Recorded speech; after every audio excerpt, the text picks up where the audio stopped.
Wyobraź sobie religię, która odrzuca jedną z najstarszych praktyk duchowych świata. Praktykę wspólną dla katolików, muzułmanów, buddystów i Żydów. Czy kiedykolwiek zastanawialiście się, dlaczego świadkowie Jehowy nie poszczą, podczas gdy dla miliardów ludzi na całym świecie post jest kluczowym elementem ich wiary? Co to mówi o ich duchowości? Dzisiaj zagłębimy się w fascynujący temat postu religijnego, praktyki, która łączy większość religii świata, ale jest interpretowana w zupełnie różny sposób. Co takiego jest w poście, że świadkowie Jehowy tak stanowczo go odrzucają?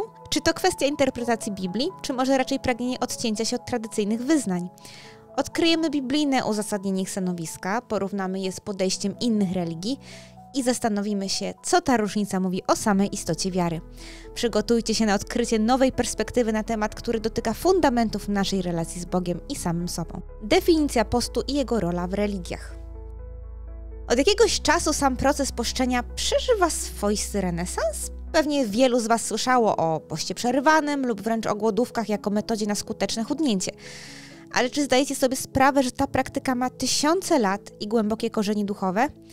Dzisiaj jednak nie będziemy rozmawiać o dietach, a o poście religijnym, czyli o świadomym i dobrowolnym powstrzymywaniu się od pokarmów, czasem również od napojów, przez określony czas w celach duchowych. A co ciekawe, ta praktyka jest obecna niemal we wszystkich głównych religiach świata. Czy nie jest fascynujące, że tak różne systemy wierzeń, niezależnie od siebie, doszły do podobnych praktyk? Samych postów jest kilka rodzajów. Możemy wyróżnić post całkowity, w którym, jak sama nazwa wskazuje, powstrzymujemy się od wszelkiego jedzenia i picia. Post częściowy, który ogranicza pewne rodzaje pokarmów, np. mięsa. No jest też post czasowy, gdy pościmy w określonych porach dnia, np. od wschodu do zachodu słońca. Ciekawa jestem, który z nich wydaje się Wam najtrudniejszy. No tak, ale czemu ludzie właściwie poszczą? Dlaczego dobrowolnie odmawiają sobie jedzenia? Czasem post jest formą pokuty za grzechy. Bywa również drogą do koncentracji na sprawach duchowych. Może być też formą upamiętnienia ważnych wydarzeń lub przygotowaniem do uroczystości religijnych. Niektórzy patrzą na to jak na formę dyscypliny duchowej i kontroli nad ciałem. Post towarzyszył ludziom od starożytności. Pierwsze udokumentowane praktyki postu sięgają starożytnego Egiptu i Mezopotamii. No, zapewne dobrze wiecie, że post pojawia się również w Biblii, na przykład w Starym Testamencie, jako wyraz żalu i pokuty. Chrześcijaństwo zachowało tę starotestamentową praktykę, choć nadało jej nowe znaczenie. A w średniowieczu ten proces to już był bardzo rozbudowany z licznymi dniami postnymi i surowymi zasadami, ale co ciekawe, niekoniecznie wiązał się ten okres z głodówką i cierpieniem, zwłaszcza u tej bogatszej warstwy społecznej.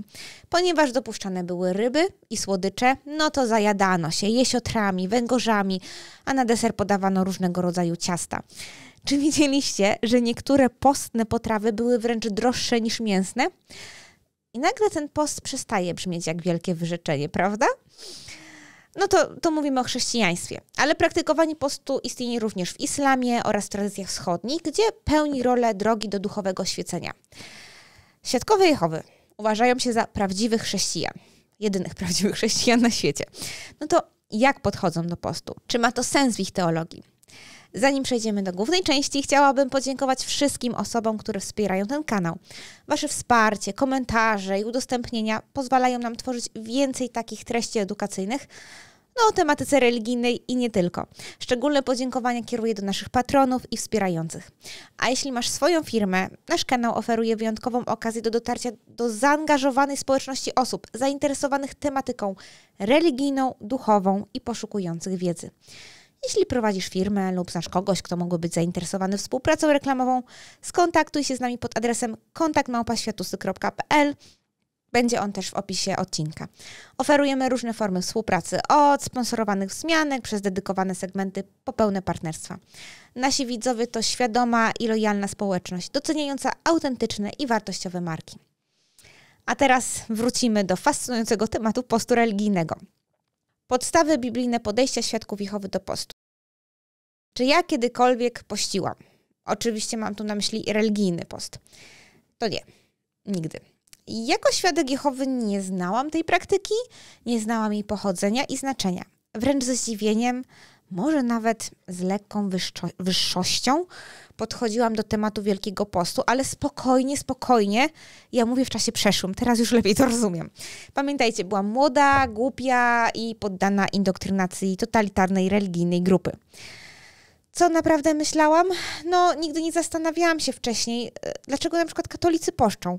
Gdzieś tam w prywatnych rozmowach między świadkami, ja nie mówię tu o oficjalnych publikacjach, do tego też dojdziemy, pojawiały się teksty, że poszczenie to duchowość na pokaz, że katolicy przed wszystkimi będą wielce teraz nie jeść mięsa, niczym faryzeusze, a w rzeczywistości nie stosują się do podstawowych zaleceń bożych. No i poza tym, co to da to niejedzenie, jak i tak zaraz będą się objadać kiełbasą w ramach Wielkanocy. Czy to wam coś przypomina? No to jest klasyczna technika kreowania my kontra oni. Ale co tak naprawdę Biblia mówi o poście? No jeśli wpiszecie sobie w świadkowską biblioteczkę hasło post, to oczywiście znajdziecie nawiązania do prawa mojżeszowego. Na przykład prawo mojżeszowe nakazywało Żydom trapić swoje dusze, czyli pościć raz do roku. Tutaj chodziło konkretnie o Dzień Przebłagania. To na przykład jest opisane w Księdze Kapłańskiej. Nie będę wam czytała wersetów, ale nawet mam moją starą Biblię specjalnie z tej okazji. W Psalmie 35, wersecie 13 potwierdzono, że trapienie duszy oznaczało post. Tam jest taki cytat: trapiłem postem duszę moją. Wszyscy Żydzi podlegający prawu, włącznie z Jezusem, stosowali się do tego wymogu. No, swoją drogą Jezus pewnie jest wam i wielu innym osobom znany z 40 dni postu przed rozpoczęciem swojej służby. Z Biblii wiemy również, że pościł w Dniu Przebłagania, ale jednocześnie przez swoich krytyków był nazywany żarłokiem i pijakiem, co niekoniecznie wskazuje, żeby był fanem ascezy. Być może to Chrystus właśnie stoi za genezą prywatnego poszczenia, bo krytykował obłudne publiczne posty faryzeuszy, a zachęcał do poszczenia dla Boga. No to był Stary Testament, ale co według świadków Jehowy zmieniło pojawienie się Mesjasza? Apostoł Paweł stwierdził, że Chrystus jest końcem prawa i w liście do Kolosan 2,14 tam mówi, że, a może to odczytam zresztą, żeby nie było, ale pamiętajcie, że odczytuję z Biblii Świadków, więc bierzcie na to poprawkę. I teraz Kuba może zrobić cięcie, bo zapomniałam, gdzie jest list do Kolosan, ale już znalazłam, 2,14. Okej. I wymazał spisany ręcznie dokument przeciwny nam, który się składał z postanowień i który był nam przeciwny, i usunął go z drogi przez przybicie do palamęki. Jest palamęki, bo oczywiście świadkowie Jehowy nie uznają krzyża. Możecie to sobie przeczytać w waszych egzemplarzach. Świadkowie Jehowy interpretują te wersety jako oznaczające, że chrześcijanie zostali uwolnieni od obowiązku przestrzegania przepisów ceremonialnych prawa mojżeszowego, włącznie z nakazanym postem w Dniu Przebłagania. I tutaj gwiazdka. Tak, świadkowie Jehowy dostają w swoich publikacjach gotową interpretację. To nie jest tak, że sobie siedzi świadek Jehowy i sam analizuje. Czyli według nich ofiara Chrystusa zastąpiła wszystkie ofiary składane według prawa żydowskiego, w tym właśnie ofiary w Dniu Przebłagania. Ale. W ogóle dzisiaj mamy bardzo dużo wersetów. Ja myślę, że będzie bardzo dużo osób zadowolonych z tego powodu. Mamy jeden werset, którego interpretacja różni się w różnych wyznaniach chrześcijańskich. I chodzi tutaj o werset z Mateusza 9,15. Ja też mówię Mateusza, a nie świętego Mateusza, bo mnie tak nauczono i nigdy się nie nauczył mówić święty Paweł, święty Piotr. Musicie mi to wybaczyć.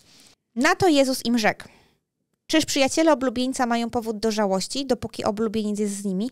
Ale nadejdą dni, gdy oblubieniec zostanie od nich zabrany i wtedy będą pościć. Czuję się niemal jak na zebraniu, czytając te wersety. I ten werset kościoły katolickie i prawosławne interpretują jako wypowiedź, jako podstawę do ustanowienia formalnych praktyk postnych. No właśnie Wielki Post przed Wielkanocą jest częściowo uzasadniony tym fragmentem, jako czas, gdy Pan Młody został zabrany, no bo Jezus umarł, został w zależności od religii powieszony na krzyżu, ukrzyżowany. Te słowa mi nie przychodzą prosto, to jednak są nawyki. Za to w niektórych tradycjach protestanckich również się w tym widzi zachętę do, to ważne, dobrowolnego postu jako praktyki duchowej. Na przykład w kościołach ewangelickich post może być praktykowany jako forma takiej osobistej dyscypliny duchowej.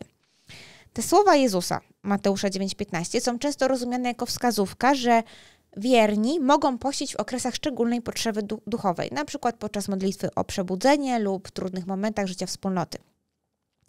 Część wyznań chrześcijańskich używa tego fragmentu jako uzasadnienia postu w piątki, Dzień Ukrzyżowania, lub w rocznicę śmierci Jezusa. A świadkowie Jehowy, jak to świadkowie Jehowy, zawsze pod prąd, uważają takie interpretacje za wykraczające poza znaczenie tekstu i nie mające podstaw biblijnych. Jednocześnie pod hasłem post w biblioteczce, poza omówieniem go z ich perspektywy interpretacji Biblii, znajdziemy informacje o zagrożeniach wynikających z poszczenia. Jakich zagrożeniach? No zanim do tego przejdziemy, zapraszam do przeglądu praktyk postnych w głównych religiach świata. Ciekawa jestem, czy te wszystkie religie znają te zagrożenia, o których mówi organizacja. Przegląd praktyk postnych w głównych religiach świata. No i tak, dobra, o katolikach już mówiliśmy w kontekście Wielkiego Postu i zakładam, że ten temat jest wielu z Was znany, chociażby z własnego doświadczenia. Ale czy wiecie, jak to wygląda w prawosławiu? W tradycji wschodniej, zarówno w kościele prawosławnym, jak i grecko-katolickim, Wielki Post rozpoczyna się w czysty poniedziałek, a nie w środę popielcową, jak w kościele rzymskokatolickim. Jest to pierwszy dzień 40-dniowego okresu przygotowania do Paschy. Poza Wielkim Postem tradycja wschodnia zachowuje również 3 inne wielodniowe okresy postne w ciągu roku liturgicznego. I jest na przykład post Filipowy, nazywany też postem bożonarodzeniowym, który jest praktykowany, jak sama nazwa wskazuje, przed świętem Bożego Narodzenia i służy jako duchowe przygotowanie na przyjście Chrystusa. Jest post Piotrowy, który rozpoczyna się w poniedziałek, 8 dni po święcie Pięćdziesiątnicy, czyli zesłaniu Ducha Świętego, no i kończy się w uroczystość świętych apostołów Piotra i Pawła. I jest też na przykład post uspieński, praktykowany przed świętem Zaśnięcia Boga Rodzicy. Jest to taki odpowiednik katolickiego święta wniebowzięcia Najświętszej Marii Panny. Posty w tradycji wschodniej mają charakter nie tylko powstrzymywania się od pokarmów, określonych oczywiście, ale stanowią kompleksową praktykę duchową, łączącą wstrzemięźliwość, intensywniejszą modlitwę oraz jałmużnę. No a co z innymi wyznaniami, niekoniecznie chrześcijańskimi? W islamie występuje Ramadan, miesięczny post od świtu do zmierzchu, czyli ten post okresowy, czy też czasowy, już pomyliłam. Oraz są też dodatkowe dobrowolne posty, Aszura i Arafach. Być może źle stawiam akcent, więc wybaczcie. Czy wiedzieliście, że w miesiącu Ramadan muzułmanie nie mogą nie tylko jeść i pić, ale także palić i współżyć od świtu do zmierzchu? Za to w judaizmie pości się w dniu Jom Kippur czy w Tisza B'Av. Znów biorę poprawkę na wymowę. Tisza B'Av to święto upamiętniające rocznicę zburzenia pierwszej i drugiej świątyni jerozolimskiej, no i jest uważany za najsmutniejszy dzień w żydowskim kalendarzu. Według kalendarza żydowskiego przypada ono w lipcu lub w pierwszej połowie sierpnia. Jeśli chodzi zaś o religie wschodnie, no to w hinduizmie post jest praktykowany podczas dorocznych świąt religijnych. Na przykład takie święto upamiętniające narodziny Boga Kryszny, Janamastami, tak dobrze powiedziałam.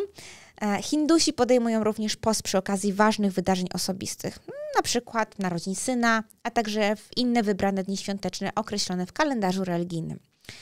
W buddyzmie post jest uznawany za jedną z dróg prowadzących do duchowego wyzwolenia. Sam Buddha, podobnie jak Jezus, zalecał jednak tak zwaną drogę środka, czyli zachowanie umiarkowania we wszystkich aspektach życia. W tym również w odniesieniu do jedzenia. Unikał skrajności, zarówno obżarstwa, jak i rygorystycznej ascezy. Posty w buddyzmie są praktykowane przede wszystkim przez mnichów, którzy zazwyczaj ograniczają się do jednego posiłku w ciągu dnia i zazwyczaj go spożywają w południe. Niektórzy podejmują bardziej wymagające wyzwania ascetyczne, jak na przykład 18-dniowy post, który jest wtedy prowadzony pod nadzorem mistrza duchowego, no i wtedy przyjmuje się jedynie niewielkie ilości wody. Również buddyjscy wierni świeccy mogą praktykować posty i one najczęściej polegają na ograniczeniu liczby posiłków w ciągu dnia lub przyjmowaniu wyłącznie z prostych, skromnych potraw. I ma to służyć takiej formie samodyscypliny i ćwiczenia duchowego, które ma pomóc w osiągnięciu większej świadomości i kontroli nad własnym ciałem. Świadkowie Jehowy postu nie zakazują, ale jednocześnie uważają, że może być zagrożeniem. A jakim? Zagrożenia związane z praktyką postu według świadków Jehowy. Według organizacji post jako praktyka religijna może łatwo stać się źródłem samozadowolenia, bo ludzie mogą zacząć myśleć: no ja jestem lepszy od innych, bo praktykuję post. W publikacjach dostrzegają w nim bezpośredni związek z faryzeizmem potępionym przez Jezusa. No i na przykład znowu mamy kolejny werset, znowu z listu do Kolosan, tym razem 2:20-23, gdzie jest mowa o udawanej pokorze. Czy widzicie tu jakąś ironię? Bo tak, w organizacji post kojarzy się z tworzeniem hierarchii duchowej, a sam post nie może być formą zadośćuczynienia za grzechy. Ważna jest skrucha i stosowanie się do zasad świadków Jehowy. Oczywiście świadkowie Jehowy mają pełne prawo do swojej interpretacji. No, wiecie, ja jestem tylko zdemoralizowaną ateistką i ze swojej perspektywy dostrzegam tu pewien paradoks, pewną ironię.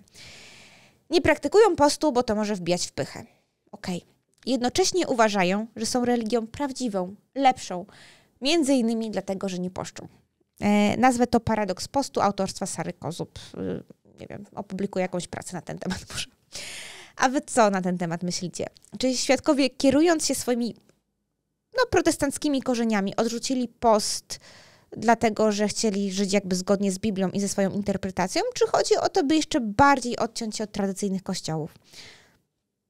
Napiszcie proszę w komentarzu. Podsumowując, świadkowie Jehowy nie mają w swoim kalendarzu religijnym postów. Jednostka, jeśli ma taką potrzebę, może postanowić, by pościć, ale nie jest to promowane ani celebrowane publicznie. Wierni uczeni są, by się skupić na głoszeniu i chodzeniu na zebraniach. I mam taką refleksję, bo niedługo odbędzie się najważniejsze i jedyne święto świadków Jehowy, przez nas kiedyś nazwane najsmutniejszym świętem świata. W ogóle zastanawiam się, czy na przykład post w tym dniu nie sprawiłby, że ten dzień byłby bardziej uroczysty. Tak jak wspomniałam, ja nikogo do niczego nie namawiam. Jestem niewierząca, więc jakby nie wcinam się w to. Ale gdy poznaję inne religie oraz to, jak na nasz umysł i dobrostan wpływają różne rytuały i robienie czegoś wspólnie w grupie, no zastanowiłabym się nad takim postem z okazji pamiątki. A może w ogóle chcecie odcinek skupiony na zwyczajach świadków Jehowy w dniu ich jedynego święta? No i żeby odcinek był dłuższy niż 3,5 minuty, to przy okazji właśnie moglibyśmy pogadać o tym, jak bardzo my ludzie lubimy rytuały i celebracje. I jak dzięki nim jesteśmy szczęśliwsi. Koniecznie dajcie znać w komentarzach. Jak widzieliśmy, podejście świadków Jehowy do postu stanowi fascynujący kontrast z praktykami innych religii. Podczas gdy większość tradycji religijnych włącza post jako kluczowy element praktyki duchowej, świadkowie Jehowy kładą nacisk na inne zajęcia? Czy to sprawia, że ich duchowość jest mniej głęboka? A może wręcz przeciwnie? Niezależnie od tego, czy zgadzasz się z interpretacją świadków Jehowy, czy też preferujesz bardziej tradycyjne podejście do postu, warto zastanowić się nad własną motywacją w praktykach duchowych. Czy podążamy za określonymi praktykami z nawyku, społecznej presji, czy też z głębokiego osobistego przekonania? Jaki jest twój stosunek do postu? Czy praktykujesz go? A jeśli tak, to co ci to daje? A jeśli spodobał ci się ten odcinek, no to nie zapomnij kliknąć przycisk subskrypcji i dzwoneczek powiadomień, aby nie przegapić kolejnych materiałów. W następnym odcinku już za tydzień omówimy podejście świadków Jehowy do zwyczajów weselnych. Temat, który może wam się przyda przed nadchodzącym sezonem ślubnym. Tymczasem po prawo możesz zajrzeć do rozmowy z empatycznym ateistą Januszem i poznać motywację jego aktywizmu, a po lewo masz nasz drugi kanał i opowieść o tym, jak mój mąż diagnozował swoje ADHD. Do zobaczenia wkrótce.